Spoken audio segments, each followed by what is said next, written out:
The Stanley Cup playoffs are underway on the networks of NBC Universal. Watch every game every night on NBC, NBCSN, CNBC, and USA Network. You can also stream the playoffs live on the go with the NBC Sports Live Extra app. Don't miss a moment. Upcoming games.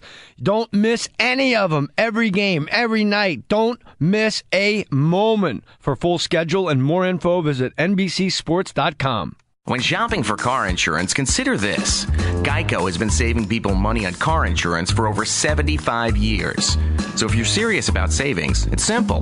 Go to geico.com. After 75 years, they know how to save you money. Put your name on it. Just put your name on it. That's all I say. Be a man or a woman. Put your name on it. Well, I'd like to hear about it, potheads. How the fuck you gonna know how to be great if you don't study greatness? Look at the game tape. Donuts. If you want a battle, it's either that you will or you won't. You know, you're not a bad-looking man, Mr. Gals. But you are, Blanche. You are in that chair. There's something wrong with us. Something very, very wrong with us. Hey, man.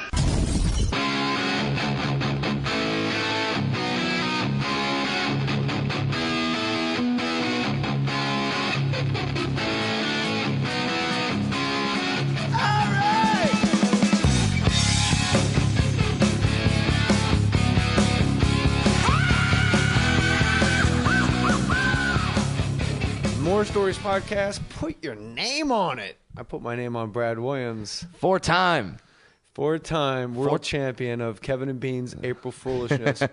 What is it about you, Brad Williams, that when you're on a stage... Yeah. For those of you that don't live in L.A., Kevin and Bean are good friends, great radio hosts on K-Rock here in Los Angeles. Hall of Famers recently. Uh-huh. They were inducted in the Broadcasters Hall of Fame. Deservedly so. They're right next to Vin Scully. It's time for Brad Williams. Brad Williams, 4 feet tall, steps into the box. That ball is high. Well, of course it is. But yeah, I would like. That's maybe the last thing on my career bucket list is to have Vin Scully say anything to me. Just anything. Say hi. That's I met Vin Scully. I was doing play-by-play for Major League Baseball Network. MLB.com. Okay. Celebrities do like color commentary. Right. And you get to sit in the booth. Yeah. And I was like, yeah, great. Where's Vin? Yeah. So I met him, and he talks just like that in real life. Oh, God. He goes, where do you live, Jay? Oh, shit. And I said, I live in the Pacific Palisades. He goes, I once lived in the Pacific Palisades, and now that my kids are out of the house, as are my grandkids, I could move back, and if I did, you and I would be neighbors. Oh, like, how do you even respond to that? I don't know. You don't, because it's Vin Scully talking to you. And that's his hair. That's all his real hair. Yeah, they just did a post on Twitter. It was his 60th anniversary. Get a smooch. I'm getting one. Whoa. Wow, that's a long one. Those are the best lips in the world. My wife is raping Brad Williams right now. My word. Look at Brad's head is beat red.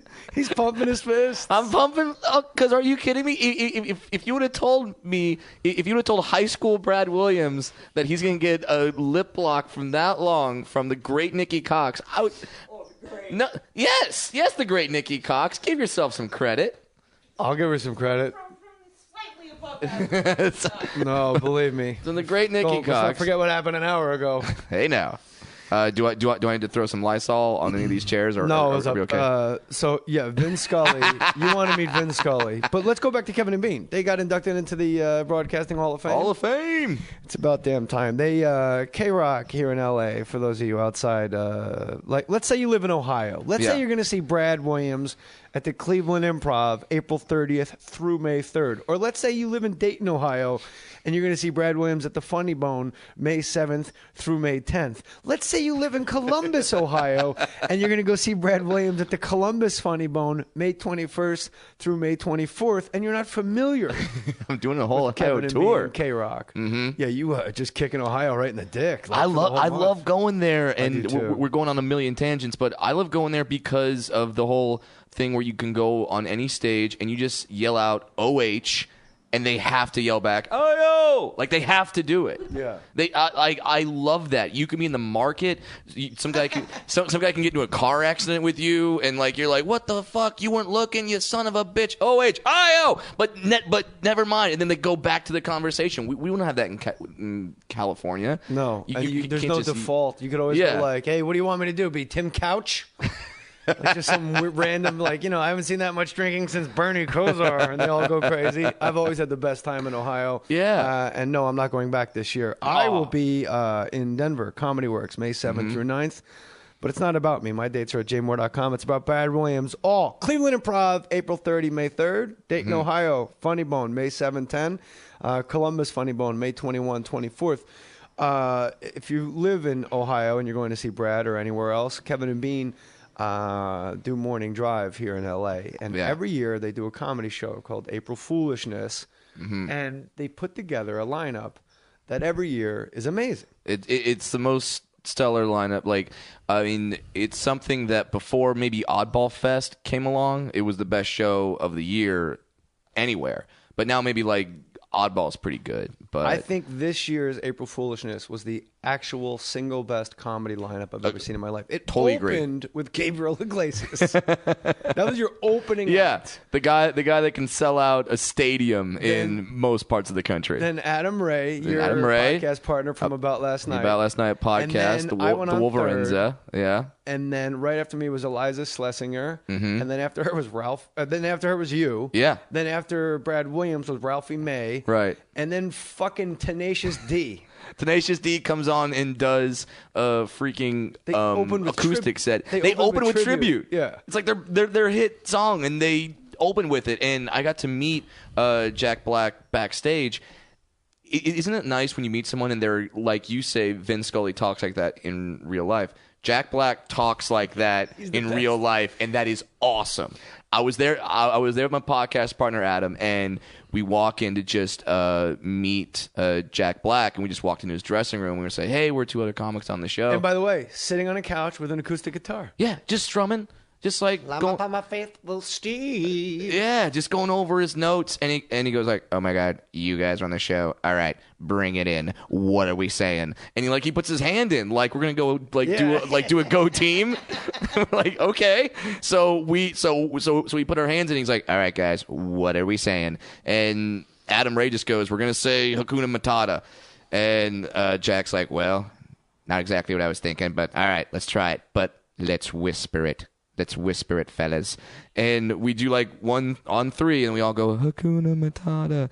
And he stops and goes, "That was a lot stronger than I thought it was going to be. Solid. We're ready to rock." And we're just like, holy shit. This by is the way, awesome. The first and best Jack Black impression I've ever heard. That's really great. Yeah, you need to do that on stage. Is that okay? Is that halfway decent? Like, no, it's Corey. I mean, it's perfect. It's like, wow. Perfect. Give me some more. I'm not fucking with you at all. Okay, because I don't know if you're like doing that thing. No. Because I'm known for having horrible impressions. No, that was alarmingly good.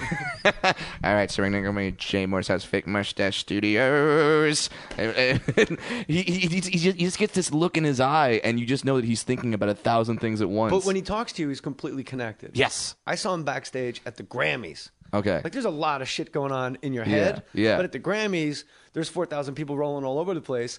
And I went up to him and I tapped him on the shoulder backstage at the Grammys. I was presenting with LL Cool J, the 2 J's.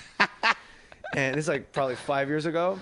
And I go, "Hey, where's KG, bro?" And he had like this huge plate of food.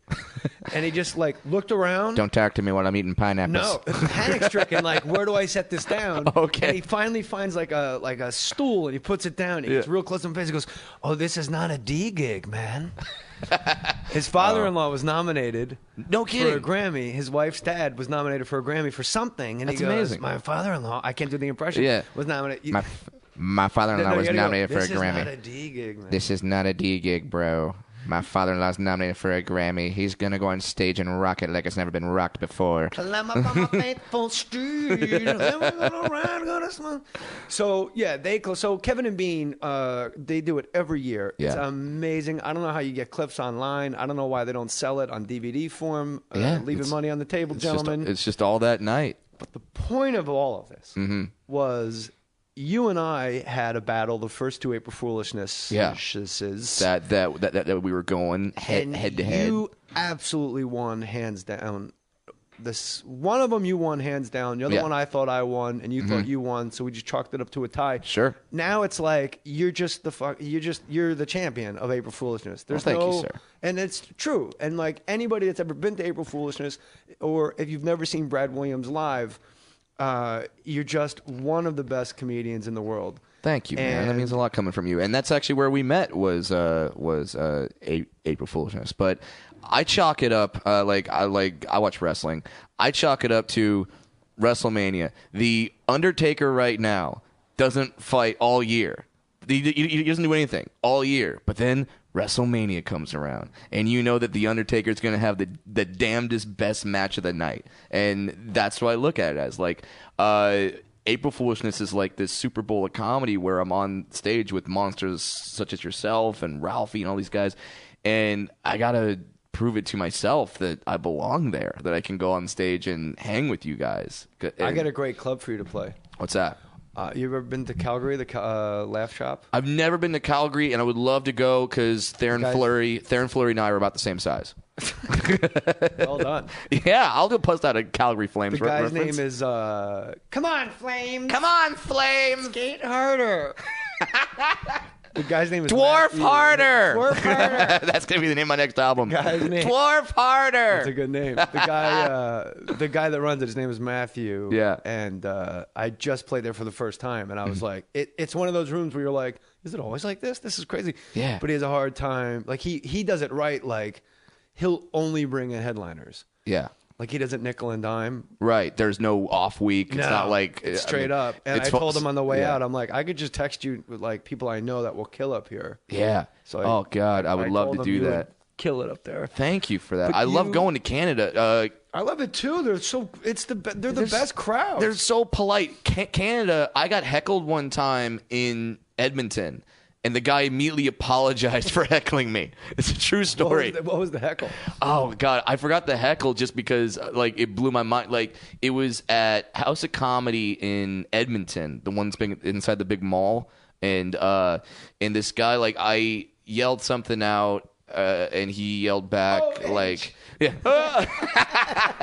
He yells back, but we're in Edmonton. Fuck it. He yelled back something like, yeah, I bet you find that at the end of your rainbow or something. And then I look at him like, okay, now I'm going to take you down. And before I can say anything, he just goes, I'm sorry about that. That was not right for me to say, interrupting your comedy show like that. No, you can go on and do that. All right, so go on. I'm like, are you kidding me? Like, I can't insult you now after you just apologized. No, hell, nice. I get off stage. He's got a donut for me he's got a donut there from Timmy Hortons. You know, you go down there to Timmy Hortons, got some good coffee there. My wife jokes that every time I discipline our child, I turn into a Canadian. And I didn't know what she meant. How was that? Because I go like, hey, what did you and Daddy talk about being nice guys, okay? Remember when we talked about screaming and yelling in the house, okay? Because I'm not going to yell at him. Right. Because if you yell at him, you raise a yeller. Right. So it's I get real down close to his face. I go, hey, what did we talk about yelling in the house, okay? So you're trying to raise a Canadian? You know what? There's way worse things you could be raising. Absolutely. Hey, number one way to support this podcast is using the Amazon banner at jmohr.com. All that money, the kickback goes right to direct deposit to that child's college education. And you know he's going to get into a good college because if he's being raised as a Canadian. Yeah, he's smart and he's good. He's 4 years old and he's the size of J.J. Watt. I've seen him and I'm scared of your kid. The best is when you pulled up in your Mini Cooper and you got out and you guys were almost the same height and he was looking at you like, how'd this kid get a car? Don't have Amazon on your toolbar, have jmohr.com on your toolbar. Like Adam Dickerson, go to jmohr.com. Right now, this is my favorite part because right now some guy just went, what the fuck? He actually read my email. Yeah. So Adam Dickerson right now is going, whoa.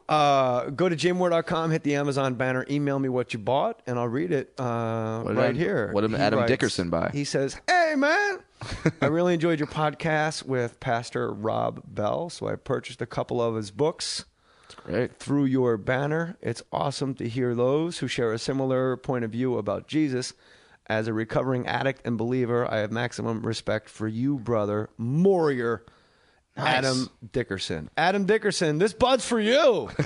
And you know, fans, Adam Dickerson just bought himself a few books using the Amazon banner at jmohr.com. 60 years. 60 years he's had that job. Vin Scully? Yeah. He just celebrated his Do you have a 60th favorite anniversary. Vin Scully ism? Or I've always loved Room service fly ball to Raul Mondesi. Well, the call that I love is not the call that's famous because it's the Kirk Gibson call, where the call that gets played in every highlight is, I don't believe what I just saw. I don't believe what I just saw. Which I don't know who that announcer is. That's an all-right call. Yeah. It's not Vin. It was Vin. a network game because it was the World Series. Yeah, Vin's call was, in a season of the improbable, the impossible just occurred.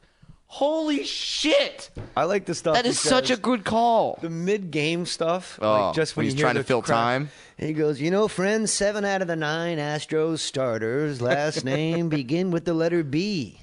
And we have quite a hive here tonight with Biggio, Bako, Baker, Bagwell. And he goes on and reads Yes. And the other one I love is... He hurt himself playing an Xbox game. I'm not quite sure how you do that, but X certainly marked the spot on his Tommy John surgery elbow. Like, you're just like, who the fuck? And then he'll follow it up with, he's listed as day-to-day, and friends, we're all day-to-day. how about that? We're all day-to-day. We're all day-to-day. That, like, put that on a bumper sticker. Chad Billingsley threw 22 pitches in the first inning, and he's up to his elbows in alligators here in the second. Like, I don't even know what that means, but I know it ain't good. Right. Like he just got that old man saying where he could say just about anything and you just believe it. And there's nothing old about him. No. He's classic Who lyric, hope I die before I get old. Like, when he dies, no matter, age is a number. Yeah. Like, he's Satchel Paige style. Like, how old would you be if you didn't know how old you were? Vin Scully's like 33. there was some golf tournament on TV when I was on Saturday Night Live. I'm in my dressing room. I'm not in any sketches, and I'm watching this fucking golf. Wow, so it was a stressful night for you. It was. Believe me. I was having a panic attack, and I'm just listening to Vin Scully call this golf thing. And it was obviously on delay. They were in some foreign place. Hawaii. No, they were in Hawaii. Okay. And some guy hits his tee shot into the ocean. Mm-hmm. And as the guy walks down the fairway, nothing said. And then finally, that ball's buried like a deep, dark secret. the guy didn't mention water. Right. You said buried. It's like perfect. A deep, dark secret. It's funny. I actually went to school. I was going to USC. I went there 3 years. I dropped out to be a stand-up comic. Yay. I was going to school to be a sports announcer. Like, that's what I was trying to be. You got a great voice. You'd be good at it. Thank you. Now I go to announce or speak like a douche. Welcome back. Hey, Mini Harry Carey here. Yeah. And like, that's what I was trying to do. So when I tell people like that I dropped out of college, they get like this concerned look on their face. It's like, I was trying to be a sports announcer. We didn't lose a cancer cure. It's not like right now I'd be coming out with, no, this is how you cure AIDS. No, I was just trying to call Dodger games. That's it. And the whole point of going to college is to get a degree so you can make good money in the workforce. Yeah. But if you're a stand-up comic making good money, college would have absolutely, you'd be making thousands of dollars less because you'd be behind on your stand-up comedy. It's funny. My roommate in college is a 6'7" Jew from Texas. They make those. Man. Barry Katz-Nowitzki. Exactly. Jakey Friedman. Yeah, exactly. Man. And he was trying to be a sports announcer too. And so he graduated. So my parents are always just like, why can't my mom with her Georgian Southern accent's like, why can't you be like Josh? He's got his degree. I'm sure when his family has people over, he shows them that degree, and his family's oh so proud. And like they say stuff like that. Meanwhile, I hear from Josh that his family is all like, Brad's out there making money. You're a minor league baseball announcer in South Carolina. Come on, look what Brad did with his career. You ever say to your mom, like, I don't know, how do you like that car in the driveway? How do you like that mortgage that I paid off? How do you like that? Never going into your pockets for a damn thing, ma? Yeah. You're from Georgia? My mom is. My mom's from Georgia. Southern Belle. Oh. My mother's from Cisco, Texas. Okay, now is Cisco a little more It's between Odessa. Like if you drive from Dallas, coming back to LA, it's like 6 hours out of Dallas, and you hit Cisco. Wow. Yeah. Mom's prim and proper Southern Belle, and my dad's from Texas. My dad's from Houston. So when I tell people, it's like, yeah. So it's like, oh yeah, my mom's from Georgia, and my dad's from Texas. They're like, oh, your parents are both from the South, and they look at me being a dwarf, and they just go, oh. Oh, they think your parents are like cousins. Yeah, it's like, no, I'm not what happens when cousins fuck. Like this is not what occurs. It's not like, oh, well, there's too much PBR at the family reunion. Can we put to bed? Let's not put down cousin fucking. You know what I mean? Everybody's got that one cousin you got an eye on. Let's just call a fucking spade right now. Everybody's got that one cousin where you're just one Cavassier away from going, I'm grabbing it. The one cousin I know of that would fall into that category is a fan of your podcast, so I'm not going to say that. I'm not going to talk anymore. Now, Brad Williams did radio, maybe the most brief radio career. Yes, I did. And we're going to have details after love from our sponsors. Jay Mohr here for Casper Mattresses. Mattresses can often cost well over $1,500, but Casper Mattresses cost between $500 for a twin-size mattress, $600 for a twin XL, $750 for a full-size, $850 for a queen, $950 for king-size mattress. Casper understands that buying a mattress online can have consumers wondering how this is possible. Convenience. Buying a Casper mattress is completely risk-free. Casper offers free delivery and returns within a 100-day period. It's that simple. Statistically, lying on a bed for 4 minutes in a showroom has no correlation to whether it's the right bed for you. That's why Casper has turned the buying process into a risk-free experience. Casper understands the importance of truly trying out a mattress that in all reality you spend a third of your life on. An obsessively engineered mattress at a shockingly fair price. Just the right sink, just the right bounce. 2 technologies, latex foam and memory foam, come together for better nights and brighter days. Risk-free trial and return policy. Try sleeping on a Casper mattress for 100 days with free delivery and painless returns. Made in America. Come on, people, get that Casper mattress, and if you don't like it, they'll come pick it up. Get $50 towards any mattress purchase by visiting Casper.com/JAY. Casper.com/JAY. Casper.com/JAY. Casper mattresses. If you don't like it, they'll pick it up. But trust me, you're going to like it. Squarespace is the easiest way to create a beautiful website, blog, or online store for you and your ideas. This is what you do. Go to squarespace.com. Enter the offer code MOHR, M-O-H-R, at checkout, and you're going to get 10% off. Simple, powerful, beautiful, 24/7 support via live chat and email. Only $8 a month, and you get free domain name if you buy Squarespace for the year. Responsive design, your website scales to look great on any device. Commerce, that means money, my friends. Every website comes with a free online store. Cover pages, a feature that allows you to set up beautiful one-page online presence in minutes. Start a trial with no credit card required and start building your website today. Do you like my website? Thank you, Squarespace. Go to squarespace.com. Make sure you use the offer code MOHR, my last name Mohr. Get 10% off your first purchase and show your support of this podcast. We think Squarespace is the best, and we thank them for supporting Mohr Stories podcast. Squarespace, build it beautiful. To the insurance company that did me wrong, I've moved on and am happily insured with another. Bless your pea-picking heart. It was just never meant to be betwixt us. You gave me automobile insurance apprehension, and Geico has come along and in just 15 minutes given me new car insurance and made me as jubilant as a newborn lamb in springtime. And Paul has given Geico his approval. That's one thing you never had. Joyful with another. Clara May in Columbia. Geico. 15 minutes could save you 15% or more on car insurance. All right, Brad Williams. Now, I consider you an L.A. comic because of the K-Rock ties. Yeah, I was born and raised in Orange County, and then... Oh, that's right. I always forget you're an Orange County kid. And for those of you... OC boy, Chuck Finley and Wally Joyner. Those are my boys. Tim Salmon, the batter. Kingfish. They call him Kingfish. And that is a whopper of a shot. Yeah, I met both your parents, and your dad's like 6'2", and your mom's like 5. She's like my height, 5'8", 5'9", 5'10". Yep. She's all 3 heights. Yeah, exactly. She has mood height.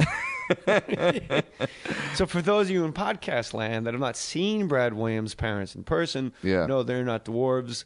Just genetic jackpot. Just Everyone hit the lottery. Yeah, like Here's your baby. I tell people that I tell people those are my parents. Like, oh yeah, there's my mom and dad over there, and they're like looking down, like trying to find them like through the knees of other people. It's like, no, that's my mom and dad. Like, what? Like they get so confused. They're like, I thought you guys all came from the same tribe. No, it's not how it goes down. You can't like walk down a street and be like, which house do the dwarves live in?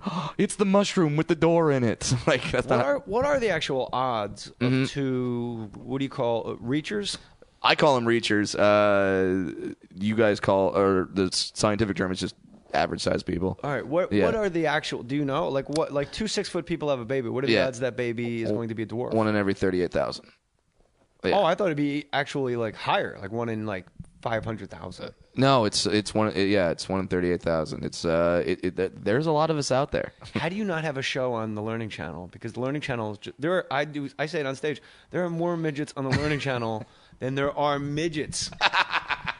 Like they got people in apple boxes squatting, like faking it. They got, like girls on patrol. Right. They got we're all like they found like they've redone Jersey Shore with dwarves. Yes. Okay. I got a story about that because there's a show. They're filming their second or third season. It's called Little Women Los Angeles. It's on the Lifetime network. The first girl I ever dated is a cast member on that show. So she calls me up one day and just goes, hey, I got to move out to Hollywood. Oh, really? Why is that? Oh, I got a TV show. The fuck? Like, she's slogging through. Yeah, she's got a TV show. I've been in show business for 12 years. She answered a Craigslist ad. Yeah. And there are a lot of little people on TLC. Now it's just TLC. Yeah. But you ain't full. TLC is Don't Go Chasing Waterfalls. That's the Learning Channel. That's where I know there's a man with a 135-pound scrotum. Who carries it around in a wheelbarrow. No, a baby carriage. Worse. Oh, really? Yeah, he puts it in the back of a baby carriage. Oh, that's got to be the most horrific mistake ever. Who's the little baby? Oh, my God! Yeah, I say it on stage. I go, some things are sacred. You see a dad alone with a baby carriage, you're like, yeah, fuck yeah, bro. Right. That's right. That's a dad. Oh! Sweet Put Jesus. a sailor suit on that one. Throw a little mud. Those are the ugliest twins I've ever seen. Why is that kid's face so veiny? Exactly. Brad Williams did radio. Now, this is like one of these weird stories. We talk a lot about show business and like dream gigs, hell gigs, and all that. And don't forget, Ohio, Brad Williams is coming to kick you square in your nuts. Cleveland Improv, April 30th through May 3rd. Dayton, Ohio, Funny Bone, May 7th through 10th. Columbus, Ohio, at the Funny Bone, May 21st to 24th. I will kick you in your 142-pound scrotum. Represent. And don't heckle. Be cool. Yeah. He's ours. He's our buddy. He's a warrior for life. That's my dude. Damn right. And but people going to see you. They know what they're getting into. They know you're fucking great. Thanks. So man. Most people, if you grew up in L.A., you get your own radio show in San Francisco, and you were so excited. Yeah. I was, I remember the conversations you and I had, like, this is it, JJ. Yeah. I'm going to do morning drive time radio. San Francisco, then California. I'm going to go do my stand-up comedy. Right. Finally, somebody has recognized the greatness that is Brad Williams. I was so excited. How long did you have that show? 5 months. What happened? First of all, I got I wasn't able to do as much stand-up as I thought I was going to be able to do because San Francisco Airport is a hub for United. So I thought, great, you booked me on Friday and Saturday nights somewhere. I'm flying out right after the show. I'm going, and then good. I can get to so many places and make it there by Friday night. That wasn't the case. Clubs didn't want to book me because they knew I couldn't fly in to do the morning radio for them. I couldn't do the whatever daytime press talk shows. Yeah, just real quick for the listener. Yeah. You guys think we just show up and tickets are sold. Nope. Not the case. Let's say, all right, Brad, Dayton, Ohio, at the Funny Bone, May 7th and 10th. Brad's got to be there in the morning of May 6th. Somebody's going to pick Brad up at his hotel at 5 o'clock in the morning. Yep. And they're going to take him to 19 different radio stations to promote it. I heard Chris Rock. We're going to circle right back around to your story. Okay. Chris Rock was on Opie and Anthony, and he said, I just wanted to get famous enough where I wouldn't have to do radio because he was playing the Gardens. Yeah.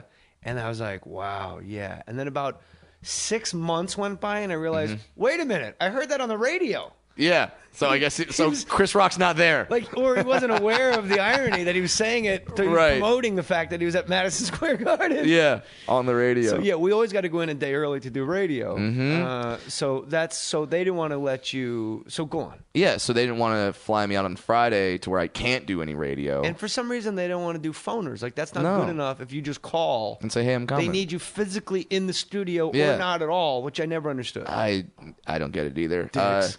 So I wasn't getting those gigs, and then it wasn't so much the waking up early. I'm used to waking up early. That's fine. It was the going to bed early part. It was when 9:30s rolling around. Because I still did the podcast with Adam Ray. Sometimes I would fly down after the show because it was just San Francisco. Fly down, interview someone, fly back that night, and then go to bed. That's a friend. Yeah. Yeah. I'm going to cut Adam loose. I got my own radio show. I can't fly back just to a podcast. Leave me alone. Yeah. Wolveranza. So I still did that. And there would be times when Adam would call me up at 9:30 to talk about something that just happened in the NBA. And I'm like, hey, Adam, it's 9:30. You can't call. I'm going to bed. And he's like, what the fuck happened to my friend? Because that's what we would do. You obviously don't have children. No. 9:30 is like when the panic button starts going. When your heart rate elevates because it's 9:30, you're like, why aren't I asleep yet? He's going to be up at 5. Yeah, exactly. Well, but that panic would set in because you're like, I have to be up at 4:30 in the morning. If 10 o'clock rolls around and I'm not asleep yet, I'm not going to be good the next day. Are you a good napper? Fantastic napper. I had in our office where the morning show would meet after the show and go over the next day's show. Under my desk, I had this little crash pad under my desk, and like George Costanza, I would the show would be done. I would be asleep, taking a 30-minute nap, right after the show was done. That's nice. Yeah. So they would have meetings and be like, "Where's Brad?" And then Kevin Kline, the host of the show, would kick me under the desk and be like, "Wake up." He's still up there. I was just on his show. Yeah, and he's great. Wait, was you two together? Yeah, me, him, and Allie, the girl. Yeah. Okay. I was just up there. Yeah, and I didn't know that was the show you were on. That was the show I was on Live 105, and Kevin Kline is great. He's a fantastic host. Playboy Radio. Right. He used to look at tits all day. And they always asked me to do that morning show, and I'm like, I can't. Look, I got a brand. I'm happily married. And you guys are like, fuck you. No, you get married, you have kids, you understand. It's not like, honey, I'm going up to do Playboy Radio. It's like, right. There's a lot of radio stations. Yeah, that and I've guest hosted the Playboy Morning Show a few times, and I love being a guest on the show. But when you're hosting, I'm looking at sound effects. I'm looking at questions. There's girls throwing pies at each other while they're topless, but I'm really not paying attention to that because I'm trying to come up with jokes at the same time. You don't have time to appreciate the boobs. And yeah, it sounds like a weird Robert Frost poem. But I think that is a Robert. No, that's Margaret Atwood. You don't have time to appreciate the boobs. Yeah, you don't have time to appreciate the boobs. So yeah, and all that was going on in San Francisco, and then the Giants won the World Series, and I'm a lifelong Dodger fan, and they were trying to get me to fake it and say how excited I was that the Giants were winning the World Series. I'm like, I'm not going to do that. And they said, no, you have to say you love the Giants. Oh, hold on one sec. Was that radio station the flagship station of the Giants? No. Because that's weird. Because you would think it would be, used to be, no. counterpoint, we all love the Giants. Brad hates the Giants. That's what I said. Discussion ensues. Yeah, that's what I said would work. Okay, well, Allie, who was on our show, she's from the Bay Area. She can love the Giants. And then, yeah, we'll have that conflict. And they said, no, you're the sports guy. I did Brad Short Sports every day. And you have to say that you love the Giants. I'm like, you realize how fucked up it is that you're asking a midget to go on air and be like, I love Giants. No. Fuck you. I'm not saying that. That goes against every fiber of my being. So, you wearing a Giants t-shirt. Yeah, I'm not gonna wear a Giants jersey. If I was born in New York, guess what? I'm a Jets fan. Don't care if they suck. Don't Giants, care. A big circle with a line through it, no Giants. no Giants. I'm not gonna do that. So corporate really got on you about this. Yeah, they really got on me, and And like you have a radio show, and do they ever tell you like, hey JJ, what you did today wasn't funny, what you should do is this? No, I've been blessed with complete autonomy. That's fantastic. That is wonderful. What they're concerned with is the clock. Yeah. Because I'm just making syndicated, the time. So if I don't go to break at 12 after, New Orleans just goes to commercial mid-sentence. It's on a computer. Wow. The clock's on a computer, so I got to make sure I am out. You got to at that set. Hit really the post, as they say. Hit the post. That's really their whole thing. Is like, man, you're fucking up my clock. You really fucked up my clock today, man. That's the only note I'll get. That's great. Yeah. Some of the guys were fantastic there, and then there was a couple. I don't want to mention names, but yeah, they talked to me like, okay, that bit didn't work. What you need to do? It's like, I've been a stand-up comic for 12 years. You can't tell me what's funny and what's not. Did they ever tell you something didn't work when you knew it did? Yes. Okay. Yeah, and where do you think they were coming from? Like, it's a different world. It's radio, and they were coming from the fact that, well, I've been doing this for this many years, and you know what it's like because you've worked on TV where there's 9 suits in the room, and when they say, how was that, everyone has to have an opinion, because if they don't, then why the fuck do they have a job? Yeah. So when we would have meetings afterward, it'd be like, well, what did you guys think? Everyone had to have an opinion on why or how the show could get better, and I'm just not going to let anyone who's not out there in front of a microphone every night trying to make people laugh tell me how to do that. I just won't do it. You know what Buddy Hackett told me once? What's that? I was having arguments when Mohr Sports was on ESPN. It was a TV show. Oh, yeah, I remember it. I watched 25 episodes. Great fun. Yeah, I loved it. And if you ever smoked pot and watched that show, you're welcome. So I was arguing with these producers exactly about that, like about what was funny. We would do the monologue. It was KP Anderson and Bob Morton from 19 Emmy nominations for being producer of David Letterman. He was my guy. Yeah, he was the producer on Mind and Mencia when I was on Mind and Mencia. Robert Morton, genius. Morty's the best. Genius. You cannot get higher on the ladder. Yeah. As far as respectability. Can't. So I would do the monologue, and then Bob Morton, KP Anderson, who runs the Soup now and is the reason it's funny again and came back, and Barry Katz would all sit in a room, and we would get the monologue down to 8 minutes, whatever it had to be. So out of an 12-minute, 14, 15-minute monologue, we would handcraft the perfect 8-minute monologue, and then they send it into the satellite, because how weird is this? ESPN only has one satellite. Wow. You can't show something at 8 and then show it again at 8 on the West Coast. It's 5 o'clock it's here. Just across the board. It's just weird that something that enormous, they wouldn't have sent another one. Yeah, that's why PTI is on over here at 2:30. Yeah, exactly. And it's on at 5:30 and it's on not East a Coast. knock on them. It's just, I don't know why they don't have another satellite. But the thing is, we would do the monologue, perfected. Bob, 19 Emmy nominations. Right. 2 comics, me and KP Anderson and Barry Katz, who just has manager. the greatest comedic year ever. We would get it perfect, and then we'd send it up into the satellite for them to take in Connecticut, in Bristol, Connecticut. And then a day would go by, we'd watch the show, completely different monologue. They re-edited the monologue. And then we were getting in arguments with Suits, like, why'd you take it out? They're like, it's not funny. We just took it out. It wasn't funny. But back and forth. And I said to Buddy Hackett, like, I'm going crazy because I think I'm right. Yeah. And he said, you have to remember you're dealing with people that never walked the last 30 feet. God, I love that quote.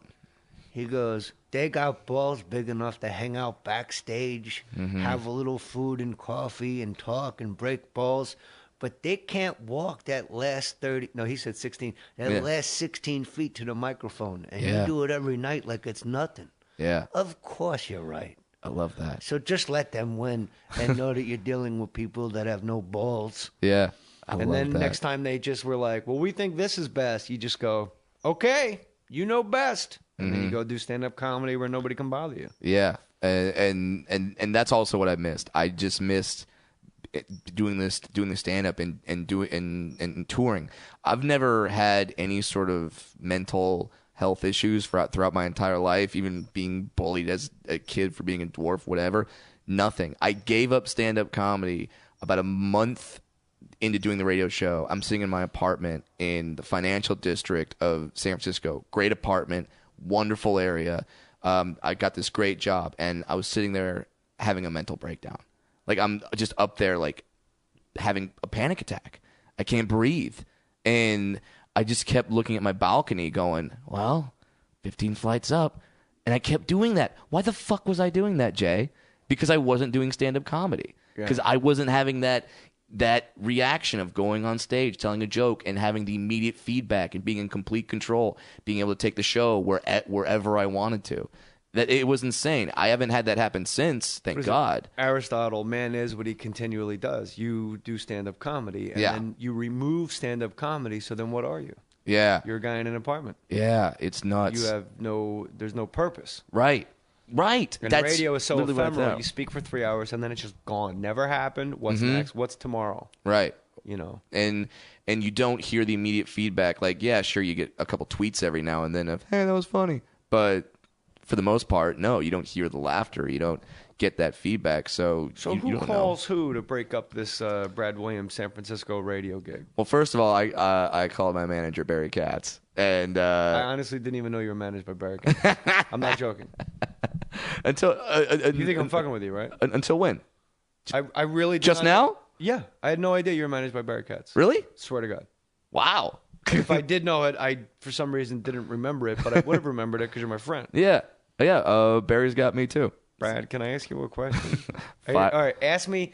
I want you to come into my office fucking furious, and you demand to know where your money is. But okay. Give me 20 seconds of anger. And you're Barry. Yeah. Barry, what the fuck, man? It's been 2 months. I've been on the road. You've been telling me that you're calling these guys. I don't have any fucking money. You think the rent just pays itself? You think my furniture just pays itself? You think all my loser friends that are counting on me to finance their lives? You think my girlfriend is happy without going out to dinner and having nice things? What the fuck, Barry? Where is my fucking money? Brad, what year were you born? 1984. I don't see the point of this, Barry. 1984. I have ties older than you, man. Have you ever heard of a guy named Bernie Carbo? Who the fuck is Bernie Carbo? I'm going to tell you who Bernie Carbo is. Bernie Carbo was a hairdresser that got signed by the Boston Red Sox in 1976, the year they won the pennant. Okay. You remember when Carlton Fisk hit the fucking home run that hit the foul pole? When he waved it fair? Yeah, he waved it fair. I really don't see the point of this. Nobody knows what happened before that, man. Why? Is that Bernie Carbo hit the game-tying home run. And if Bernie Carbo, a fucking hairdresser that somehow made the Red Sox, if he didn't hit the game-tying home run, Carlton Fisk never would even come to the fucking plate, man. Did Bernie Carbo's manager give him money? Because that's what I'm looking for. Okay, I'll tell him. Barry's the best. What year were you born? Brad, you just answer honestly. Yeah. Brad, are you sitting down? Yeah. I just got a call from the consulate of China. They want to do stand-up comedy on the Great Wall of China. And they looked through 1,000 comedians. And out of 1,000 comedians, they chose you, Brad Williams. They want you to be the first comedian to do stand-up comedy on the Great Wall of China. Yeah. They're going to give you $100,000. Holy crap. First-class airfare, round trip. You're going to stay at a Four Seasons in Hong Kong, man. That's amazing.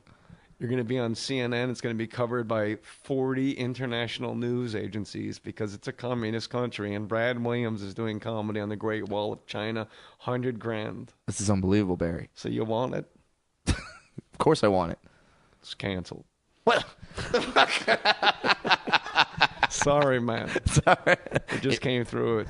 You know who got the gig? Ray Don Chong, man. Ray Don Chong. I forgot about the Ray Don Chong run. If I'm ever in a bad mood, and this goes to anyone, if you're ever in a bad mood, just say that name in the Barry Katz voice. Ray Don Chong. Just say Ray Don Chong, man. And Ray Don Chong.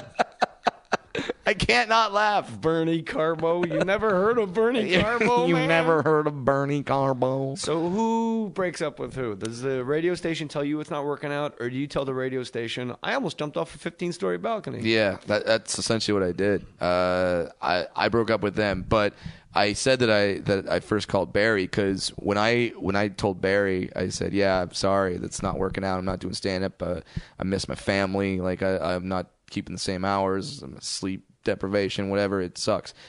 I've never seen Barry get upset. Like, I was on the phone with him, and then I told him this, and I go, and I know you worked really hard to get me this gig and negotiate a great contract, but I'm sorry, Barry, I can't do this show anymore. Barry, and from the other end, I could tell he sort of held the phone away from his mouth. He just goes, "What the fuck, man?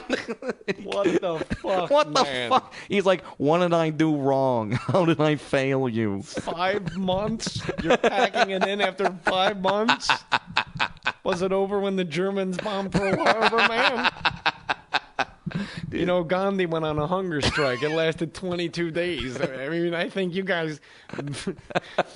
My wife, I keep bringing her up, but she's my life. Yeah. She said, excited Barry Katz is the most underrated impression of all. Excited Barry Katz. You couldn't stick it out for 5 months, man?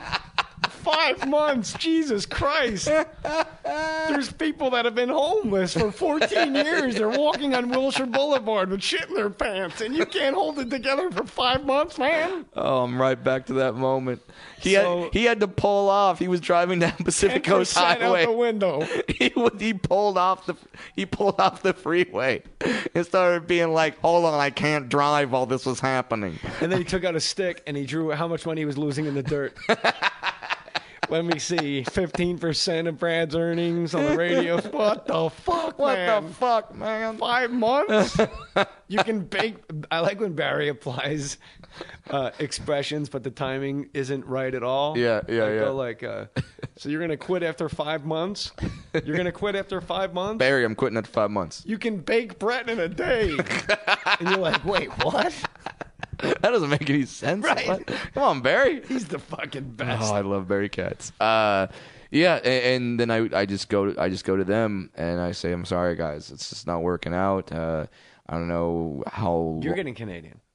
Oh, I mean, I'm sorry about that, guys. No, you just did. Did you hear that, Corey? A little bit. You're like, "I'm sorry, guys. It's not working." What did Daddy say about screaming in the house?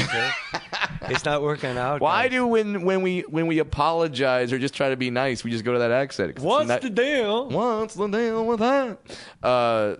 Sat him down and said, "I'm sorry, I can't do it anymore." And they were great. They were fantastic saying goodbye to me. So maybe they wanted it. Maybe they wanted me to stick out. I don't know. I think maybe they wanted you out. Yeah, but and you got to think of does that rattle around in your head like they were a little too expeditious with my exit? I mean, you want them to go, "No, you can't." Yeah, you know, it's like when you break up with a girl, you don't just want to say, "Okay." Like that would just throw you for a loop if you did. What do you mean okay? What do you mean okay? Don't you fight for me? Aren't you gonna miss me a little bit? I wish I knew I'd quit you. Yeah. So they were fine, and the partying was great, and I listen to the show now online. It's great. I listen to Kevin Kline live on Live 105 up in San Francisco now, and it's a fantastic show. And now I'm calling in every Monday and doing a sports report. So I'm back on the show, but I'm just not in studio doing it all the time. Now, do you leave, do you tell them on a Friday and say, "I'm not coming back on a Monday"? Or is it just like, Tuesday, I'm not coming in tomorrow? I told them, I said, "I'm out. You decide when my last day is." And they did 2 weeks later. Oh, 2 weeks. Yeah. So and 2 weeks to get all the affairs in order and everything like that, which I thank them for that because there's a lot of radio shows and some podcasts where all of a sudden they got a co-host or they got a traffic girl, and all of a sudden the next day, gone. And you're like, what the fuck happened? It's nuts. So 2 weeks, and then right when you were told, okay, give us 2 weeks, and blah, blah, blah, that was probably the most fun you ever had on radio. Oh, yeah. Those 2 weeks. Yeah, because I knew, when they had meetings afterward, I was like, peace out. I'm going back to bed. Can we go under the desk? Yeah. Yeah, and that was just like such the a crazy fucking lady time. hiding in Dog Day Afternoon. What's this under the desk? A squirrel? All right. Who else has to go to the bathroom? Was that Brad Williams? No, it's a midget in a radio station. Midget in a radio station. Which sounds like NEW, we play all the hits. Which sounds like the greatest game of Clue ever. He was the midget in the radio station with Under the the microphone under the desk. So you fly back home. Yeah. And then what do? You just immediately just plow back into the road. That's the weird thing is like when you go as a comic, right? You go like, all right, great. I'm going fucking right back into stand-up comedy. Yeah. That means August. At the earliest, if you're going to do Yeah. like clubs, like they're booked like for 8 months in advance. So Right. even though you can work in town, obviously, for Yeah. $15 and a bucket of chicken. Sure. But for the most part, if you want to go like how you're going to stomp through Ohio, like that shit's booked literally. Yeah, I months would in guess advance. 10, 9, 8, 9, 10 months in advance. I right? had 1 month. I had 1 month off of just like being around LA, going around the clubs. I've got a fantastic team that when I told my stand-up comedy agent that I was quitting the radio show and going back on the road, he sent me a YouTube video of who's the guy that throws glitter everywhere? Rip Torn. Yeah. Rip Torn or Rip Taylor? Taylor. Yeah, Rip Torn's the dude from Dr. Jerry Buss. Yeah, and so he sends me this video of Rip Taylor just running around an audience throwing confetti. He was so happy. Why did that ever go out? Where's the celebrity now? Like, why can't, Jared Leto walk around with a bucket of confetti when he's happy? You know what I mean? Jake Gyllenhaal, like, Right. I won? Yeah, I think I have to bring that back. Because what's better than a midget throwing confetti? Yeah, but that's awesome. You're playing too much of the stereotype, and your comedy is too What good. what stereotype is there of dwarves throwing confetti? I don't know, but it fits. It just fits. It just fits. You know why? Because confetti's happiness, and dwarves are happiness too. So it's like A lot of angry dwarves out there, Brett. yeah, they come to my shows sometimes and they're not happy with me. They protest you. Yeah, that was the story. Well, they're mad because you use the word midget. Yeah, they don't like it. I don't care. Don't you think, and I'm being completely serious, and I'm asking a dwarf who calls himself a midget this question. Yeah. Dwarves think the word midget is the same as the N-word. I'm not going to say it because I'm on a corporate clock now, and I don't want you guys to isolate it. And Right. go, look what he said. Suspend him. Kiss my dick. No way. You would think midgets. Yeah. Maybe let that go. Yeah. Because I got news for you. It ain't reaching anyone's ears. Well, there's not a person on earth going, Right. hey, look at that, dwarf over there. Yeah, and Like the R word for special people. yeah, There are people that realize, like, I'm not going to say that word because I Right. heard so-and-so talk. His son has Down syndrome. I didn't realize how, the kid's 10. He knows and I have an aunt, my Aunt Christy. She hears the word retarded, and she goes fucking crazy. Yeah. She knows what it means. Some people are she knows passionate it's about it. derogatory. Yep. And those are fighting words. Yeah. And the thing about special people is they can't defend themselves. You walk up to a black guy and drop an N-bomb. Black people can fight. yeah. Well, yeah. You're getting your fucking teeth caved in. Yeah, it's that from old a lead sketch. right. It's that old sketch from the Kentucky Fried Movie. You ever see that? No. Where like it's I've actually never seen the movie. Oh my God! I know. There's this Shame on me. sketch where it's like the world's greatest daredevil, and it's this guy, and he's dressed up like Evel Knievel, and he's got the motorcycle helmet on, he's got knee pads, elbow pads, he's got the fire suit, red, white, and blue, and he's just walking next to a train, and you're like, oh my God, what the fuck is he gonna do? He's the world's greatest daredevil, and he walks up to in between four black guys and just screams the N-word. And then just starts running away. It's the funniest shit. You know what's amazing? Yeah. You could not make that movie right. You could not do that in a movie. Every studio would tell you got to take that part out. Yeah. By the way, if we can go back maybe a minute and 15 seconds, you said this argument that the midgets are having are not reaching anyone's ears. I just wanted that to be known that you said midgets aren't reaching their ears. No shit. We're not very good at reaching, Jay. Thanks for rubbing it in. I knew it as I said it, and I thought I don't want to make a little person joke because I wanted the sentiment to be expressed. Sure. Dwarves, little people, don't like the word midget. They think it's derogatory, and they tie it to the N-word. Yeah. And I'm saying, like, have you ever met anybody like, oh, I didn't mean to say midget, man, I'm sorry? Like, I don't think people have any idea that it's offensive. There's been a couple, but on movie sets, you get it constantly. It's like if there's little people on a set. Like, like if there's a Christmas scene.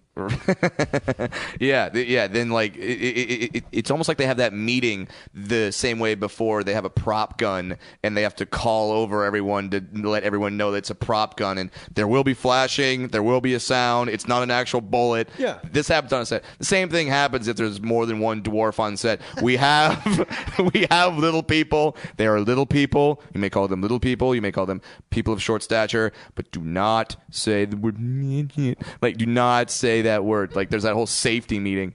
Really, honestly, like the girl you used to date that's on the TLC show, the Living Channel show. Yeah. Like, if her and her friends are hanging out and you're like, well, if I'm like a 6-foot person, I sit down, I'm like, we're just all shooting the shit. They got a couple pops in them. And I go, well, I mean, I don't know what it's like to be a midget, but are they going to go, whoa? Some will, yeah. Really? Yeah. Like, you can build up all that goodwill and then just say that, and they know you didn't mean it. They know you didn't mean that as a malicious thing. But it's a fight I'll never win. But all I know is that if you why is it offensive? See, that's the thing. I don't know. I was told it was offensive when I was a kid. A guy explained it to me once, and it was a guy on a movie set. Yeah. He goes, "No, we're not midgets. Yeah. Midget is the way to describe something like that. There's a midget submarine. There's a midget this and I was midget like, hamster. yeah, you're a midget person. Yeah, midget person. That's what we are. Me, right. I wasn't going to say it to his face because he was very adamant about it and passionate about it. Yeah. So I went, oh, I didn't know, and I apologized. And he's like, no harm, no foul. Yeah. And then he walked away very... I don't know why it's offensive. Some people have told me that it ties back to P.T. Barnum, like that he invented the word, and like it was like, come see P.T. Barnum and his midgets, or something like that. I don't know. Come on out to the comedy club. See a real live midget man. Make everybody laugh. It'll be great. Brad Williams. You come to the Cleveland Improv, friends, and you'll see a 4-foot man. Yeah. But don't let his stature fool you. His jokes are sky high. And then you go to Dayton, Ohio. He's making all the way through Ohio. It's round on both sides and high in the middle. But he's not, friends. He's low. He's a midget. And he's at the Dayton, Ohio Funny Bone, May 7th through 10th. And don't forget, friends, speaking of Christopher Columbus, he discovered midgets when he came to the New World. The Columbus Funny Bone, May 21st through 24th. Brad Williams, a real live midget man, 4 feet tall. But please, don't pick him up. It's inappropriate. You said round on both sides and high in the middle. That's literally what Ohio is. The word. Yeah. Perfect. That's an old one, man. That was a great joke. Hopefully Corey will lay in some 1940s music there. We'll pull it from the show. Coming out to the comedy club. See a real live midget, Brad Williams, making his way through Ohio. Now, if you're sitting there going, on foot Brad, 2 months. By rail 1 day. If you're sitting there listening to this going, but I don't live in Ohio. I can't see you perform, Brad. Well, May 8th, my 1-hour Showtime special comes out. That's the whole... I'm an idiot. Yeah. I'm an absolute jackass. The What? whole point of you coming here was like... to promote my special. I want to promote my Showtime special. May 8th, Showtime. Yeah. TiVo, DVR, whatever the kids are calling it now. Man. Yeah, it's the first 1-hour special. It's the only comedy special that a dwarf has ever had. Like, true? Yeah, and there's some great dwarf comics out there. Name 2. Tanya Lee Davis, Nick Novicki. One of the best sketches that never got on the air, Norm Macdonald. It was a game show called Name 2. Okay. Yeah, Steve Allen. I love it already. Huh? I love it already. Hey, Steve, it's a game show, you know. Okay, our first contestant is Brad. Brad, where are you from, Brad? I'm from Fullerton, California there. It's Orange County, I believe. Orange County, absolutely. That's great. All right, let's play the game. What do you say, Brad? I'm ready to play there. Now, Steve Allen is in the Guinness Book of World Records. Okay. Because he's written over 2,300 songs. Wow, that's amazing. Okay. Name 2. That was the sketch. I love it. It was, I don't know, to this day. Me and Brooks Wheelan spoke about it. Yeah. Like, how the fuck does that not get on the It's so good. And like, what could be more of like, oh, good, this is back, and just you and your friends in the office. Name two. Name two. Yeah, exactly. Like, man, I know so many Indian restaurants in Boston. Name two. Name two. You just totally call someone on it. It's great. May 8th, Brad Williams on Showtime, LOL Flicks. They took care of us. That was a great night. We shot it the same night, Libero Theater in Santa Barbara. Did you know I shit my pants on the way to that show? I did not know that. Did you? I did. What, I was driving up PCH. Yeah, did you have your shit in your pants while you were on stage? No, you want me to tell you the story? Yeah. It's I want you to do most of the talking, but it's a good story. I'll comment.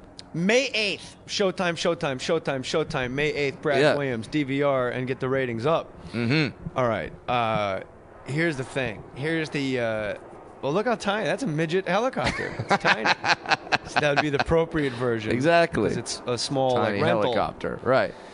I'm driving up the Pacific Coast Highway and up to Santa Barbara to do my special. And I got my Starbucks. I got my tunes. I'm rocking out. I can't wait. I'm wearing my suit. Yeah. I'm ready to go. Oh, you were prepared first. You had your suit That's on. That's it. I'm going to go up. First thing I'm going to do is I'm going to take my suit off. I'm going to take a little nap. And then I'm ready to rock. There you go. So I'm driving up, and I go to fart, and I just spray diarrhea. Not like a squirt.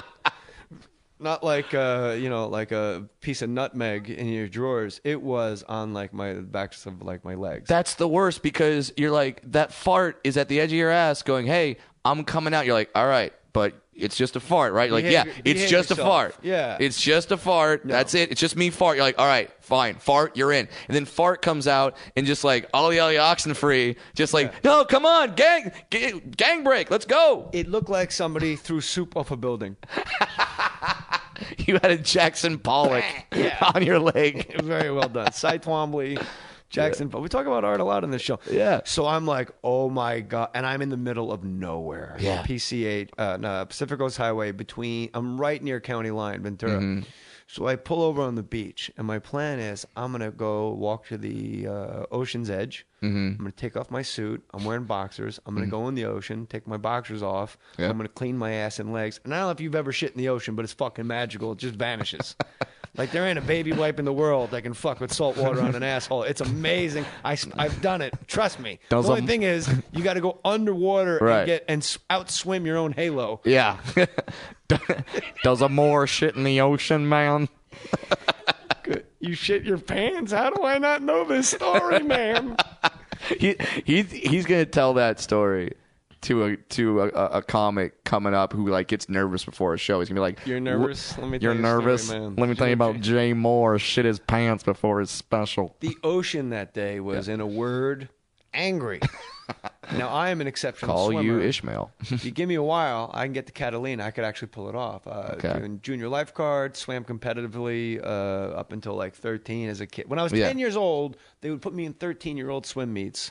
Because it was more valuable to the team to get a third place in that than have a 10-year-old getting first places. You gotcha. With me? I'm with you, man. So I'm an ocean guy, like Riptide. Yeah, you live here. I go further out. Right. I go sideways. I know the whole deal. Mm-hmm. I am getting fucking ragdolled. Oh, by the way, it's so violent in the ocean that day. There are 2 separate fire trucks with firemen with binoculars making sure people aren't drowning. So not only are there lifeguards, there are 8 extra sets of eyeballs with binoculars. It's crazy. There's 2 casts of Baywatch. Yes. Plus Chicago Fire. 2 Chicago Fires. There's ready the to ladder go. company from Ventura and the ladder company from L.A. County, and they just got binoculars trained on people. So I'm like, all right, fuck it. I dive in the water, and in about 1 second, I'm face first on the ocean floor. Like, I am just ragdolled. Like, if you just threw a stuffed animal in the dryer, that was me. Shit slowly leaking out of your ass like it's a balloon. Like, all I want to do, like, I am getting fucking crushed by Mother Nature. So I go, fuck that. I know when I'm beat. But I'm too far from shore. I got to swim all the way sideways. I got to circle back around. I come in under the trestle and like walk back up with my shit underwear. And I go, here's what I'm going to do. You know, when the ocean comes up, about an inch off the ground, I'm going to sit there. And then when the ocean gets to my bottom, I'm going to pull down my shorts and then kind of like splash water on my ass and clean myself that way. The ocean was so powerful that 1 inch of water carried me like 30 yards, and I'm doing somersaults. Like, it was that crazy. My face is covered in sand. Were you out in the perfect storm scene? It was like that. And a beautiful, perfect day, not a cloud in the sky. Mark Wahlberg watching you tumble by, going, say hi to your mother for me. Oh, fuck, I was gonna say quick. Gotcha. Very well done. So I'm like, all right, this is crazy. Like, I got sand on my face. It looks like shake and bake chicken. My whole body. I look like Chewbacca. I got sand on my face. I got to pick up my suit. I walk to the bathroom. Now my new plan is I'm going to take off my underpants. And I'm going to use the sink to clean my body up and then throw the underpants away and drive. It is now an hour and 15 minutes before showtime. Before your special, your taped special. I know I have a hotel room, so I can take a shower and I get all this off me. And I'll just have to sit in my own muck for the next 30 minutes until I'm there. Water's not working. Why would it, So I throw the underwear away. I get myself dabbed. I show up at the car park. The valet, Sarah, that works with Barry, who's one of the producers, she meets me, and I shake my head, and there's like sand. There's a pile of sand. I go, I just got crushed in the ocean. I had a wardrobe malfunction. Do you think you could go get me a pair of blue jeans and a pair of boxer shorts? And she goes, you're on in 45 minutes. I go, that's how important this is. I run up to my hotel room because I'm just thinking about the shower. Yeah. And Santa Barbara is one of these pussy towns about the environment. The shower's coming out like plip, plip, plip, plip, plip to save water. Right. So like I'm my own TSA agent waving that wand over my body where the shower head is. No, you need a damn jet stream at this point. Yeah. And so basically when you watch my Showtime special and your friend goes, he cleans up nicely, you can say, no shit. You don't know the half of it. Literally, yeah. Literally, no shit. So when you see me on stage, that's me with fresh drawers on. That's amazing. You did not shit your pants. I did not shit my pants. But I did not shit my pants. But I was wearing a vest, and if you've never seen a dwarf in a vest, it's the most adorable thing you've ever seen in your life. You wore a vest at April Foolishness, so I did see it. Yeah. You dressed to impress. Pretty fucking cute, wasn't it? I did not see your set because I left immediately afterwards out of humiliation of the drive up. My show I was thrilled with, and I was happy with the way Showtime did it. And you actually helped me because you tweeted, Jesus, Jay Mohr, when is your special not on Showtime? And you took a screen grab of Showtime like when the special was on. Yeah, it was airing like every night. It was like Showtime Family, Showtime 2, Showtime Black, Showtime Showtime Latino. Hey, Mohr, go to mucho chistes. Muchos chistes. Showtime Korea. Wait. Don't make a big deal out of it. Wait, could I do Showtime Korea? I can't do Korean. Never mind. I can do Showtime Japanese. Because if you miss, then it's really offensive. It's like I can do the Showtime Japanese. You bring us great dishonor to your family. Jay-mo-san. Shit pants before show, no. You're falling your sword, Jay-mo-san. You dishonor family name. You dishonor family. What's the name of your special, Brad Williams? My name of special is Brad Williams Fun Size. Fun size? Yeah. You are fun size. I'm fun size. You're fun and you have size. Considerable Pretty girth. Much. No, it is. I've seen Brad Williams naked, and in case you're wondering, not anatomically correct. Thank you, sir. Whoa. California Chrome. Well done. Horse racing reference. Yeah. I mean, in all fairness, that horse crossed the finish line with a 4-foot fucking cock on him. I've never seen that before in my life. I'll never miss that guy's race. That guy won by he had a kickstand. Well, I think he cheated because he had an extra leg pushing him. Jeez Louise, but it would slow him down. You would think it would create some drag. Sure. Like if the jockey can't be over 105 pounds. California Chrome just added 8 pounds to the It's cock. like that card where it's like there was a second set of footprints, or then there's one. You're turning California Chrome's cock into the footprints poem. Yeah, it's like there was an extra foot in the sand. It was your cock. Yeah, that's when the Lord was holding you, but your cock, it was still dragging in the sand. It was dragging in the sand. Jesus. That's right. Wow. Why not? That is how our minds work, people. Yeah. Brad Williams, Ohio specifically. Brad Williams is coming. Cleveland Improv, April 30th through May 3rd. Right. Dayton, Ohio, Funny Bone, May 7th through 10th. Columbus, Ohio, Funny Bone, May 21st through 24th. And Ohio, what a treat to get you for that whole time. And you know it's a good thing? The diehards, go to all three. Yeah. Why not? Brad mixes up the act. I do. Now, between my 2 albums that I have out, which you can get on iTunes, and now the hour special, that's 3 hours of material that's gone, and now I'm almost got the new hour ready. So you're like me. Like I'm Rabbit. I want to be like Harlan and do one every other year. You have to, man, because, I mean, I get bored with it. Don't you get bored with your own material? Yeah, but my wife writes half of it. So what's amazing is, like, to me, because I haven't acted in so long because of the radio show, like, for me, it's like I have to act what she wrote. But she writes that's for a cool way to me look at in it. my voice, but she writes a much more intelligent me. Like, you don't want to be a somnambulist when you're out there. I'm like, what does that mean? Fucking She goes, Dennis Miller writing your act? Yeah, it's it was a somnambulist. Dennis Miller, but nice. with slightly better tits. Chappaquiddick. Yeah, what are you looking for in your luggage? In the overhead bin, it's fucking Luciano Pavarotti with Mary Jo Kopechne in the mini fridge. Looking for your luggage in the overhead bin. My most recent standing ovation was not from a comedy show. That's not a sentence you hear that often, humble brag. Well, humble brag, sure. But my most recent standing ovation was not because I was doing stand-up comedy. The most recent standing ovation... I just realized where this is going. The most recent standing ovation I ever got was on an American Airlines flight coming home from Dallas. I put one... I got to the plane late. I just ran in, and there was one spot available, so I ran up to it, and because I wanted to make sure my bag got that spot, I threw both the armrests down, jumped on, reached down, grabbed my bag, and in one motion, Jay Mohr, threw it up, boom, into the damn overhead bin, the entire plane. Standing O! Just started clapping. Are you moving away? Because when I first saw you do stand-up, basically what I loved about your act was, first of all, it's got to be funny. Yeah. And I like when people speak about themselves. And I tweeted like a month ago to new comics, forget about bits and jokes. If you talk about yourself, there's nothing to remember. Yeah, because it's your life. It's your story. And your stand-up act answered every question I had ever had about a midget. Yeah. There was nothing left for me to ask about being a dwarf because you did it. Yeah. But now, do you find yourself moving away from it and writing more and more? Because now that you have a fan following, you don't feel. And when you're starting, when you go up on stage and you're a dwarf and people don't know who you are, you got to go like, first of all, I know. Right. Because if I don't, like when I'm first getting going and I don't have the fan base, if I go on stage, just be like, well, the weather today, let's talk about that. Like the entire audience, the entire audience is just in the audience like, does he know? Like, do you want to tell him? I don't want to tell him. You just look at your own body and go, what the fuck happened to me? What kind of green room is that?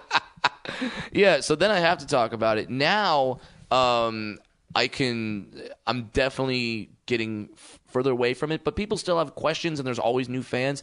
And what I'll tell everyone is when people say like, oh, he's like, his jokes are dwarf jokes. I'm like, well, right, because that's who I am. I don't know how to write like a 5'8" white guy. Like, I don't know how to do that. I don't know what that perspective is.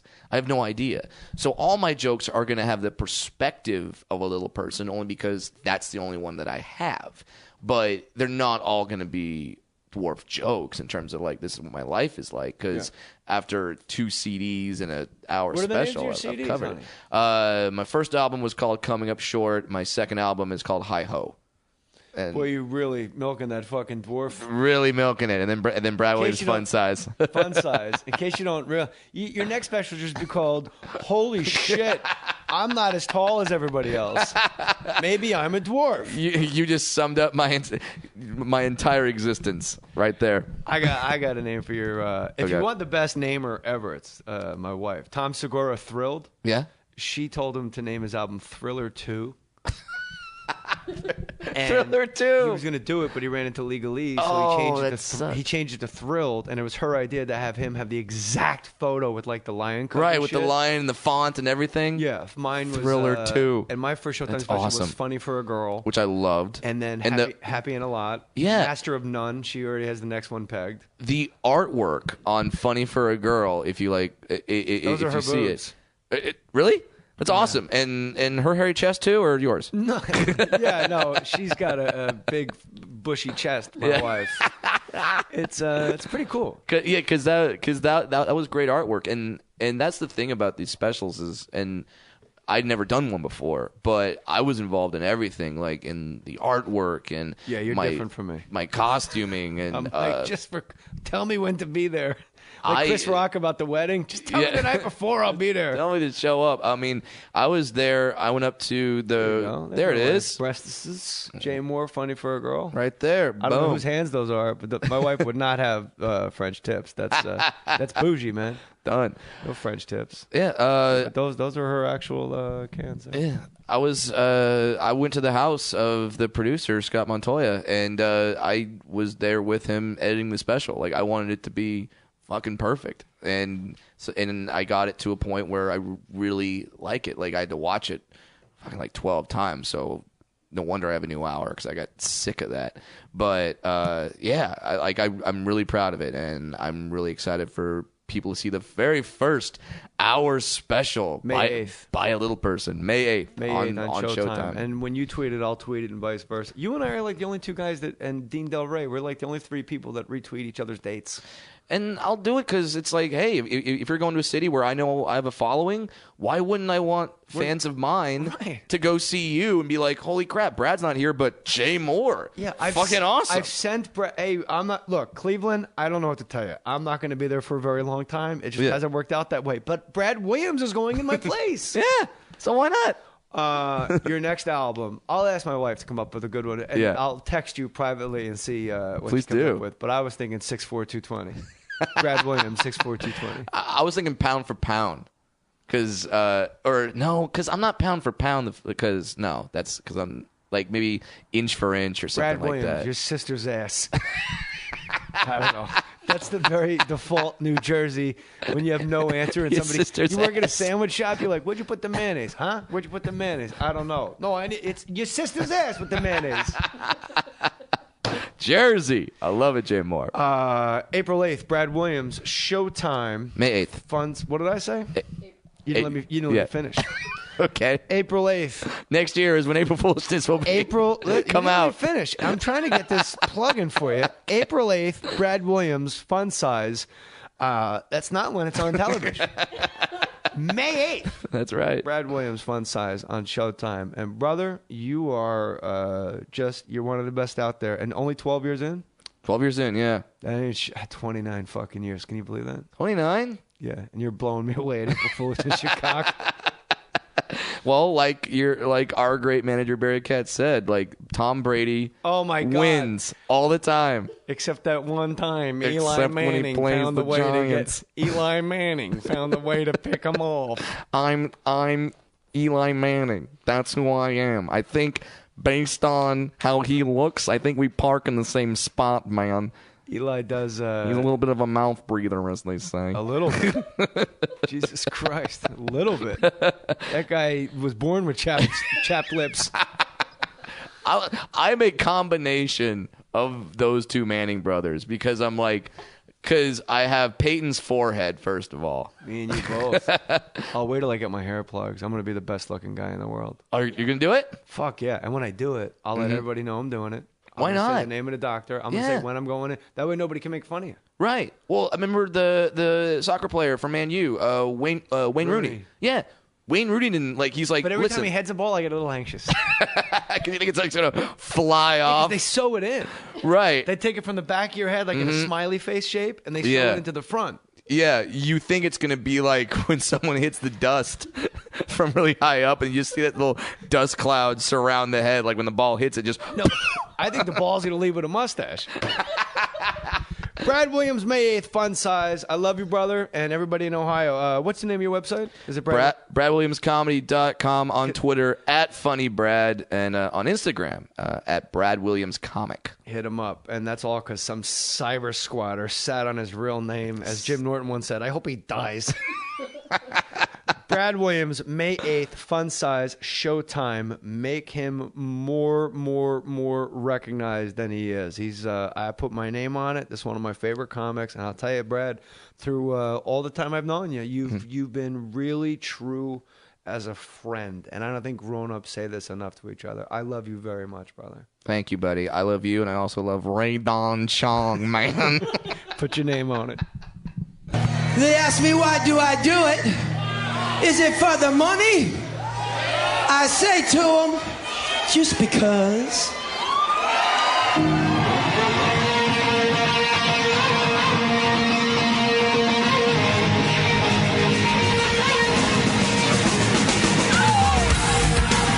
Like, they have to do it. Yeah. I love that. You can be in the market. Some guy can get into a car accident with you, and like you're like, what the fuck? You weren't looking, you son of a bitch. O-H-I-O. But never mind. And then they go back to the conversation. We don't have that in California. No. There's no just default. You could always go like, hey, what do you want me to do? Be Tim Couch? Like just some random, like, I haven't seen that much drinking since Bernie Kosar, and they all go crazy. I've always had the best time in Ohio. Yeah. And no, I'm not going back this year. I will be in Denver, Comedy Works, May 7th through 9th. But it's not about me. My dates are at jmohr.com. It's about Brad Williams. All Cleveland Improv, April 30, May 3rd. Dayton, Ohio, Funny Bone, May 7, 10. Columbus, Funny Bone, May 21, 24th. If you live in Ohio and you're going to see Brad or anywhere else, Kevin and Bean do Morning Drive here in L.A. And every year they do a comedy show called April Foolishness.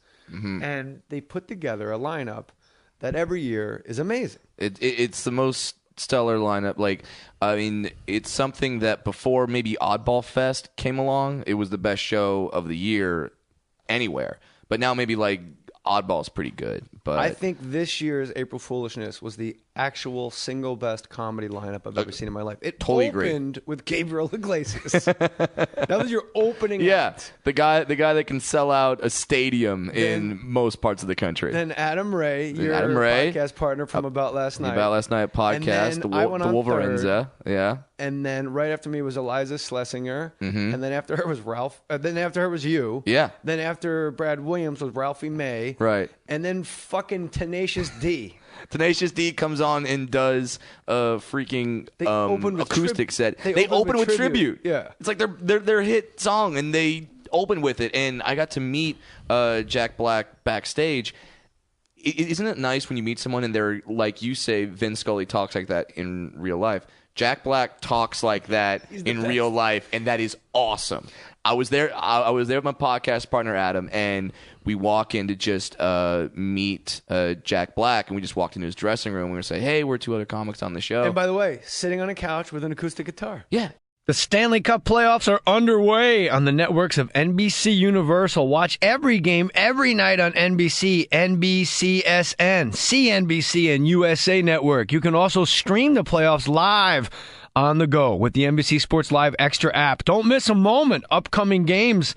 Don't miss any of them. Every game, every night. Don't miss a moment. For full schedule and more info, visit NBCSports.com. When shopping for car insurance, consider this. Geico has been saving people money on car insurance for over 75 years. So if you're serious about savings, it's simple. Go to geico.com. After 75 years, they know how to save you money. Put your name on it. Just put your name on it. That's all I say. Be a man or a woman. Put your name on it. Well, I'd like to hear about it, potheads. How the fuck you gonna know how to be great if you don't study greatness? Look at the game tape. Donuts. If you want a battle, it's either that you will or you won't. You're not a bad-looking man, Mr. Gals. But you are, Blanche. You are in that chair. There's something wrong with us. Something very, very wrong with us. Hey, man.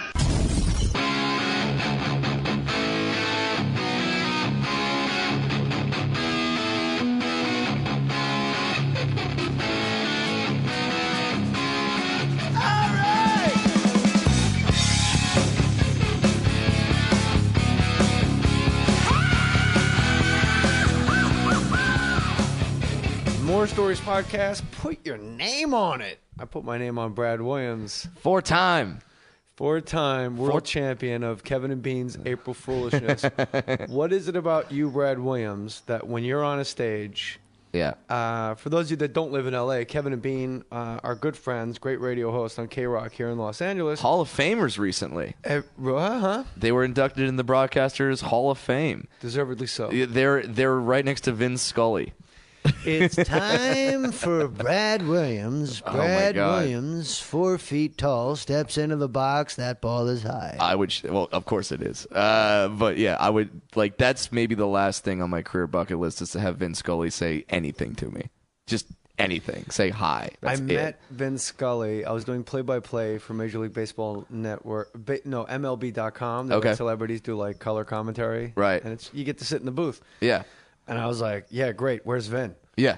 So I met him, and he talks just like that in real life. Oh, God. He goes, where do you live, Jay? Oh, shit. And I said, I live in the Pacific Palisades. He goes, I once lived in the Pacific Palisades, and now that my kids are out of the house, as are my grandkids, I could move back, and if I did, you and I would be neighbors. Oh, like, how do you even respond to that? I don't know. You don't, because it's Vin Scully talking to you. And that's his hair. That's all his real hair. Yeah, they just did a post on Twitter. It was his 60th anniversary. Get a smooch. I'm getting one. Whoa! Wow, that's a long one. Those are the best lips in the world. My wife is raping Brad Williams right now. My word. Look at Brad's head is beat red. He's pumping his fist. I'm pumping. Because are you kidding me? If you would have told me, if you would have told high school Brad Williams that he's going to get a lip lock from that long from the great Nikki Cox, I would. No, yes, the great Nikki Cox. Give yourself some credit. I'll give her some credit.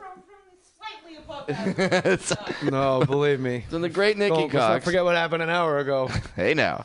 Do I need to throw some Lysol on any of these chairs? Or, no, or are we okay? So, yeah, Vin Scully.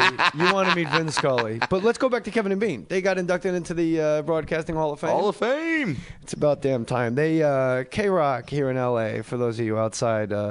Let's say you live in Ohio. Let's say you're going to see Brad Williams at the Cleveland Improv April 30th through May 3rd. Or let's say you live in Dayton, Ohio, and you're going to see Brad Williams at the Funny Bone May 7th through May 10th. Let's say you live in Columbus, Ohio, and you're going to go see Brad Williams at the Columbus Funny Bone May 21st through May 24th, and you're not familiar. I'm doing a whole Ohio tour. K-Rock. Mm-hmm. Yeah, you just kicking Ohio right in the dick. I love going there, and we're going on a million tangents, but I love going there because of the whole thing where you can go on any stage and you just yell out OH, and they have to yell back, oh, yeah. They do it every year. Yeah. It's amazing. I don't know how you get clips online. I don't know why they don't sell it on DVD form. Leaving money on the table, gentlemen. It's just all that night. But the point of all of this was you and I had a battle the first two April Foolishness. Yeah. That we were going head to head. You absolutely won hands down. One of them you won hands down. The other one I thought I won, and you thought you won. So we just chalked it up to a tie. Sure. Now it's like you're the champion of April Foolishness. Thank you, sir. And it's true. And like anybody that's ever been to April Foolishness, or if you've never seen Brad Williams live, you're just one of the best comedians in the world. Thank you, man. That means a lot coming from you. And that's actually where we met was April Foolishness. But I chalk it up I watch wrestling. I chalk it up to WrestleMania. The Undertaker right now doesn't fight all year. He doesn't do anything all year. But then WrestleMania comes around, and you know that the Undertaker is going to have the damnedest best match of the night. And that's what I look at it as. Like, April Foolishness is like this Super Bowl of comedy where I'm on stage with monsters such as yourself and Ralphie and all these guys, and I got to prove it to myself that I belong there, that I can go on stage and hang with you guys. I got a great club for you to play. What's that? You ever been to Calgary, the Laugh Shop? I've never been to Calgary, and I would love to go because Theron Fleury and I are about the same size. Well done.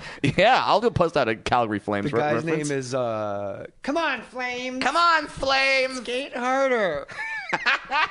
The guy's name is Dwarf Matthew. Harder. Dwarf Harder. That's gonna be the name of my next album. Guy's name. Dwarf Harder. That's a good name. The guy that runs it, his name is Matthew. Yeah. And I just played there for the first time, and I was like, it's one of those rooms where you're like, is it always like this? This is crazy. Yeah. But he has a hard time. Like he does it right. Like he'll only bring in headliners. Yeah. Like he doesn't nickel and dime. Right. There's no off week. It's not like it's straight up. And I told him on the way out, I'm like, I could just text you with like people I know that will kill up here. Yeah. So oh God, I would love to do that. Kill it up there. Thank you for that. But I love going to Canada. I love just strumming. Just like going, my faithful Steve. yeah, just going over his notes, and he goes like, "Oh my God, you guys are on the show. All right, bring it in. What are we saying?" And he puts his hand in, like we're gonna go do a go team. Like okay, so we put our hands in. He's like, "All right, guys, what are we saying?" And Adam Ray just goes, "We're gonna say Hakuna Matata," and Jack's like, "Well, not exactly what I was thinking, but all right, let's try it. But let's whisper it." Let's whisper it, fellas. And we do like 1 on 3, and we all go, Hakuna Matata. And he stops and goes, that was a lot stronger than I thought it was going to be. Solid. We're ready to rock. And we're just like, holy shit. This is awesome. The first and best Jack Black impression I've ever heard. That's really great. Yeah, you need to do that on stage. Is that halfway decent? Like no, it's Corey. I mean, it's perfect. It's like wow. Perfect. Give me some more. I'm not fucking with you at all. Okay, because I don't know if you're like doing that thing. No. Because I'm known for having horrible impressions. No, that was alarmingly good. All right, so we're gonna go to Jay Moore's House Fake Mustache Studios.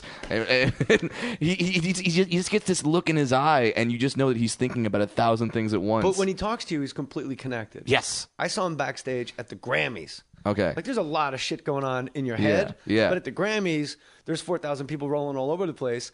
And I went up to him and I tapped him on the shoulder backstage at the Grammys. I was presenting with LL Cool J, the 2 J's. And it's like probably 5 years ago. And I go, hey, where's KG, bro? And he had like this huge plate of food.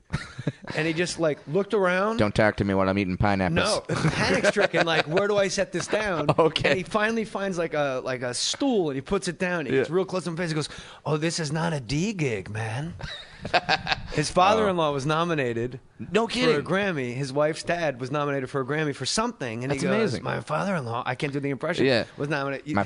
My father-in-law was nominated for a Grammy. This is not a D gig, man. This is not a D gig, bro. My father-in-law's nominated for a Grammy. He's going to go on stage and rock it like it's never been rocked before. Climb up on my faithful street. So, yeah, so Kevin and Bean